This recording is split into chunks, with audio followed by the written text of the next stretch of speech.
आज अमेरिका की स्थिति वो हो चुकी है जिसने अपने लिए वो दलदल तैयार कर लिया है जहां से निकलना अब उसके लिए मुमकिन ही नहीं है। और हालात तो यहां तक हो गए हैं कि अमेरिका और इजराइल में फूट पड़ गई है। अमेरिका इजराइल के खिलाफ खड़ा होता नजर आ रहा है। कैसे आपको बताएंगे, लेकिन पहले समझिए कि मौजूदा समीकरण क्या बन चुका है। लारिजानी की हत्या के बाद ईरान इंतकाम की आग में धधक रहा है। इस आग में अमेरिका के साथ ही देश मिडिल ईस्ट सबसे बड़ी जद में, ईरानी हमले की जद में। अब तक तो ईरान अमेरिकी बेस और इजराइल की कमर तोड़ रहा था, लेकिन अब अमेरिका का बैकफ्रंट पर मदद करने वाले कतर, सऊदी अरब के तेल और गैस ठिकानों पर हमले शुरू हो चुके हैं। इससे खाड़ी से लेकर वॉशिंगटन तक खलबली मच गई है। लेकिन ईरान ने ऐसा किया क्यों? इसके पीछे की दो वजहें हैं।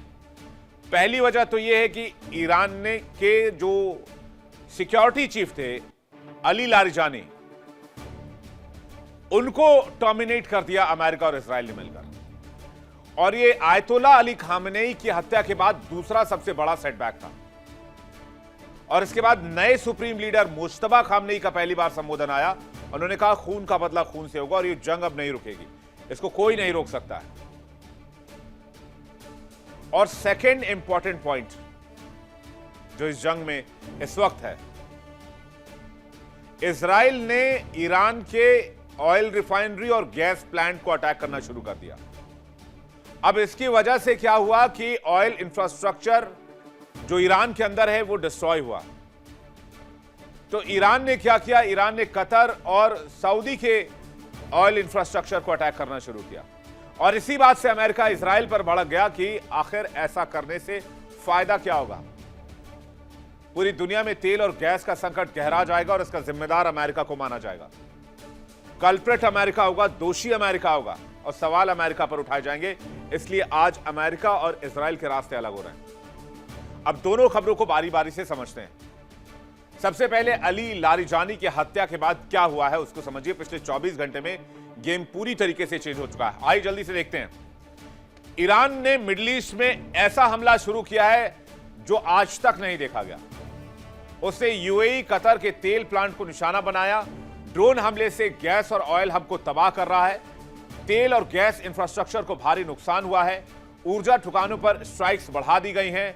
मिसाइल स्ट्राइक्स भी हो रहे हैं और ड्रोन स्ट्राइक्स भी हो रहे हैं। वैश्विक टेंशन बढ़ गई है। अमेरिका इजराइल की चिंता बढ़ गई है। मिडिल ईस्ट में युद्ध का खतरा जो है वो चरम पर है। और खतरा ही नहीं है, अब तो युद्ध है मिडिल ईस्ट में। अब जरा जल्दी से आपको तस्वीर दिखाते हैं। कतर की जल्दी से तस्वीर लेकर आइए। जब ईरान की मिसाइल खुर्रम शहर ने कतर के रास लफान गैस फैसिलिटी पर अटैक किया। ये देखिए तस्वीर, आपको शुरू से तस्वीर दिखाते हैं। और इस तस्वीर में आप देखेंगे इसे मोबाइल फोन के जरिए कैप्चर किया गया। एक मिसाइल जो है वो इस ऑयल रिफाइनरी पर आकर, इस ऑयल फैसिलिटी, गैस फैसिलिटी पर आकर मिसाइल यहां पर अटैक करती है। और इसके बाद एक बहुत बड़ा धमाका होता है। ये देखिए, ये है वो धमाके की तस्वीर। ऐसा लग रहा है कि जैसे कोई सूर्यास्त का नजारा हो, इतना तेज धमाका। हमले में दुनिया के सबसे बड़े एलएनजी हब कतर के रास लफान को भारी नुकसान पहुंचा है। कतर पर कुल 5 बैलिस्टिक मिसाइलें दागी गई। जरा फुल स्क्रीन तस्वीर देखते हैं। व्यूअर्स को जरा फुल स्क्रीन तस्वीर दिखाइए। कतर पर कुल 5 बैलिस्टिक मिसाइलें दागी गई हैं। हमले के बाद आसमान में धुएं का गुबार 30 किलोमीटर दूर से देखा गया। इस हमले के बाद कतर बौखला गया। कतर सेटबैक पर आ गया। वो कह रहा है कि यह हमारी संप्रभुता का उल्लंघन है। और इसके बाद ईरान के सैन्य और सुरक्षा अधिकारी और साथ ही साथ ईरानी एम्बेसी में काम करने वाले जितने ऑफिशियल्स हैं उनके लिए पर्सोना नॉन ग्राटा कर दिया। यानी ईरान के हर व्यक्ति को जो गवर्नमेंट सर्विस में डिप्लॉयड है कतर में, उसे कतर 24 घंटे के अंदर खाली करना होगा। तो मिडिल ईस्ट की लड़ाई यहां तक आ चुकी है। एक और तस्वीर आपको जल्दी से दिखाते हैं। सऊदी अरब की तस्वीर, जहां ईरानी मिसाइल के हमले से सऊदी अरब के रियाद के गैस फील्ड में अचानक आग लगी। यह देखिए तस्वीर, किस तरह से मिसाइलों की बारिश हो रही है। माना यह जा रहा है कि एक क्लस्टर बम है जिसका इस्तेमाल किया गया है।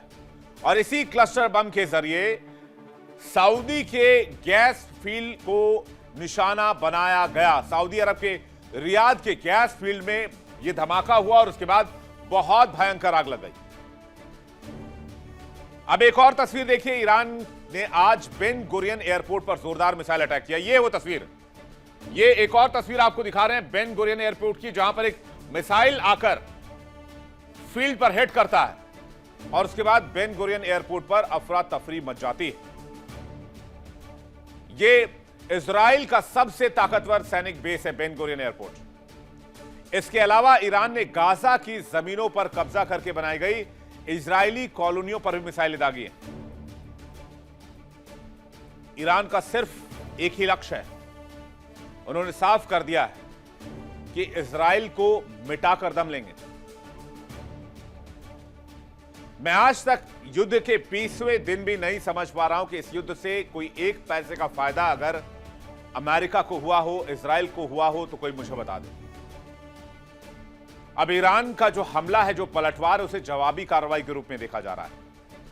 इन हमलों से ठीक पहले इजरायली वायुसेना ने ईरान के साउथ पार्स गैस क्षेत्र पर हमला किया था और इस बात से अमेरिका बहुत नाराज हुआ कि आपने गैस इंफ्रास्ट्रक्चर को, ऑयल इंफ्रास्ट्रक्चर को निशाना क्यों बनाया।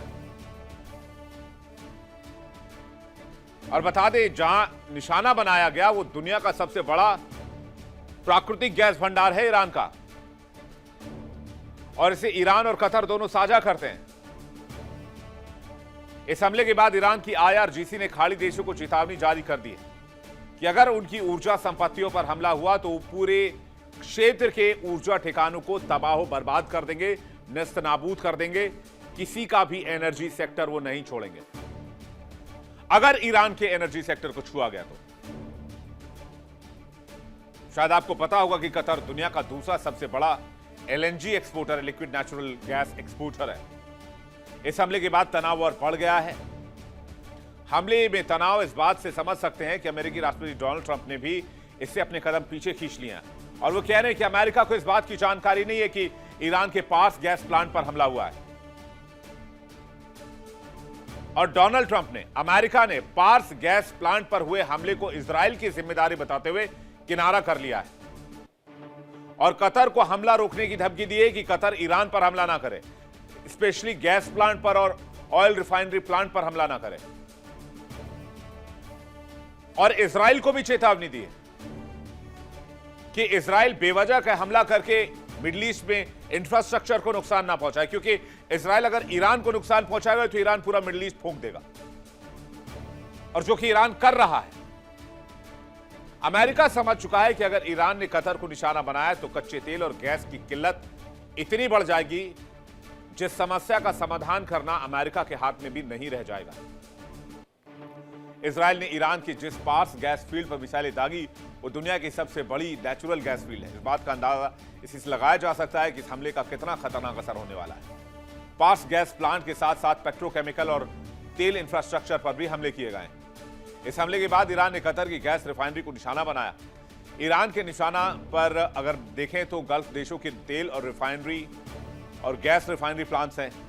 उससे पहले से ही तेल सप्लाई की लाइफलाइन कहलाने वाली होर्मुज स्ट्रेट को बंद कर रखा है। लाल सागर में ईरानी समर्थित हूती आतंकवादी पहले ही एक्टिव है। तेल के रास्ते रोके जाने के बाद अब ईरान तेल और गैस के सोर्सेस पर हमला कर अमेरिका और इजराइल को वो जवाब देना चाहता है जिसकी शुरुआत अमेरिका इजराइल ने की। भाई, ईरान ने तो पहले किसी ऑयल प्लांट पर हमला नहीं किया। एक खबर तो यह भी आई थी कि सऊदी में जो अरामको पर अटैक हुआ था वो अटैक इजराइल की तरफ से किया गया था, जिसमें वो ईरान को कल्प्रिट बनाना चाहते थे। खैर, कतर के सबसे बड़े गैस प्लांट पर हमला इस बात के संकेत हैं कि ईरान ने इंतकामी पलटवार शुरू कर दिया है। इसके बाद कतर ने बड़ा स्टेप लिया है। ईरान के जितने भी डिप्लोमेट्स हैं, जितने भी अधिकारी हैं जो कतर में रहते हैं, उनको पर्सोना नॉन ग्राटा कर दिया है। इसका मतलब यह है कि उन्हें 24 घंटे के अंदर ईरान छोड़ना होगा। यानी कतर और ईरान के रिलेशन इस वक्त सबसे खराब दौर में चल रहे हैं। कतर के विदेश मंत्रालय ने कहा है कि यह फैसला उसकी संप्रभुता पर हुए बार बार हमलों और आक्रामक कार्रवाई के जवाब में लिया गया है। दोहा में मौजूद ईरानी दूतावास को आधिकारिक नोट देकर उनके स्टाफ को तुरंत देश छोड़ने को कहा गया है। यह कदम ऐसे वक्त में आया है जब कतर के सबसे अहम ऊर्जा केंद्र रास लफान इंडस्ट्रियल सिटी पर मिसाइल से हमला हुआ। यह वही जगह है जो कतर की अर्थव्यवस्था की रीढ़ मानी जाती है और दुनिया की एलएनजी सप्लाई में एक बहुत बड़ी भूमिका निभाती है।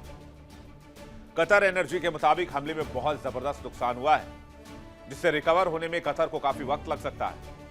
वहीं दूसरी तरफ ईरान ने सऊदी अरब, कतर और संयुक्त अरब अमीरात को डायरेक्ट वार्न किया है कि वो अपने प्रमुख पेट्रोकेमिकल और गैस ठिकानों को तुरंत खाली कर दें, क्योंकि आने वाले कुछ घंटों में इन पर बड़े हमले किए जा सकते हैं। ईरान के सरकारी मीडिया के जरिए जारी चेतावनी में कहा गया है कि ये ऊर्जा केंद्र अब वैध और सीधे टारगेट बन चुके हैं। ईरान ने साफ शब्दों में कहा है कि इन ठिकानों पर जल्द ही हमला किया जाएगा, इसलिए वहां मौजूद नागरिक, वहां मौजूद कर्मचारी, वहां मौजूद स्टाफ तुरंत इवैक्यूएट कर जाए, वहां से छोड़ दें, वो जगह खाली कर दें। बेशक तेहरान का मकसद यह हो सकता है कि उनके हमलों में किसी इंसान की जान ना जाए, लेकिन वो अमेरिका का बदला मिडिल ईस्ट से लेने पर तुल गया है और इसका अंजाम बहुत खतरनाक होगा। इसलिए मैं बार बार कहता रहा हूं कि अमेरिका ने इस युद्ध में अब तक 2 बड़ी गलतियां की। पहले तो आयतुल्ला अली खामनेई को बगैर सोचे समझे मार दिया, बिना किसी को ट्रस्ट में लिए, बिना किसी से बातचीत किए। आज की तारीख में अगर आयतुल्ला अली खामनेई होते ईरान में तो शायद बातचीत के जरिए कोई रास्ता निकल सकता था इस युद्ध का। और दूसरा जो सबसे बड़ा और खतरनाक स्टेप अमेरिका ने लिया वो अली लारिजानी को मार के लिया, क्योंकि आयतुल्ला अली खामनेई के बाद जो सबसे पॉपुलर लीडर थे आयतुल्ला की टीम में वो थे अली लारिजानी। मुश्तबा खामनेई नए सुप्रीम लीडर बने, लेकिन अली लारिजानी उनसे भी कहीं ज्यादा पॉपुलर है और उनको मारकर अमेरिका और इजराइल ने बिजली का वो तार छेड़ दिया है जिससे ऐसा झटका इन लोगों को लगेगा जिसे संभल भी नहीं पाएंगे। और इसकी शुरुआत हो चुकी है। तस्वीर उठाकर देख लीजिए आप किस तरह से जबरदस्त तरीके से हमला मिडिल ईस्ट में जारी है और खास करके गैस और ऑयल इंफ्रास्ट्रक्चर पर इस पर हमारी नजर आएगी। देखिए इंडिया डेली 24/7 अब आपके स्मार्ट टीवी पर। इंडिया डेली मौजूद है सभी डिजिटल प्लेटफॉर्म पर लाइव और लगातार। इंडिया डेली 24/7 हर दिन राष्ट्र को समर्पित।